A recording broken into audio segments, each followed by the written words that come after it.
White Sox hosting the Angels. The Angels are plus 120 on the money line. The White Sox are minus 145. Over under 8.5 runs.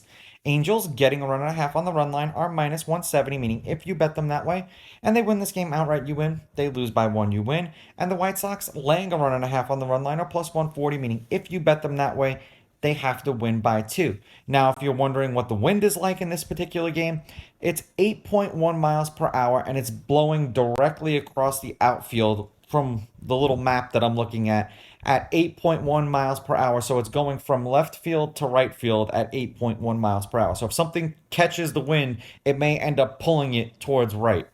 Now, head to head, the home team is 5-5. The Angels are 6-4 against the White Sox. The favorite is 6-4 on the money line. The underdog getting a run and a half on the run line is 6-4.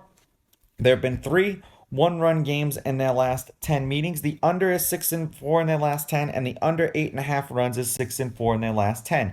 Canning did not pitch against the White Sox either last year or this year. They're averaging 4 1/3. They're 4-3 with him on the mound as a team. He's averaging 5 innings pitched and 4.3 strikeouts per game in those games. So that's where the 4.3 was coming from.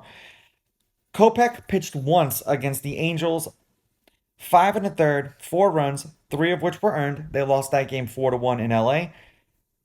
They are 5-4 as a team with him on the mound. They've won his last two starts. He's averaging 5 innings pitched and 5.5 strikeouts per game in those games. The last series that they played against each other was a three-game set in LA. The Angels took two out of the three. They won the first game 4-1. The White Sox won the second game 11-4, and then the Angels won the last game 4-1. The Angels have dropped their last three games. They are 1-3 in their last four and 6-4 in their last 10. 10 runs, 8 runs, 13 runs, and 2 runs. 7 runs in a win, 2 runs in a loss, 5 runs in a loss, shutout and a loss.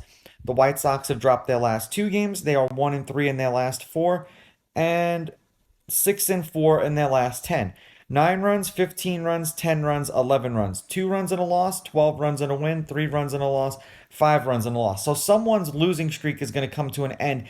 And seemingly now, every time I keep picking against Kopech because, well, at least the last two times I picked against him, the White Sox won. I am going to pick against him again just because I don't trust the White Sox, and when I pick with them, they get me, and when I pick against them, they get me. So keep that in mind before you bet this game.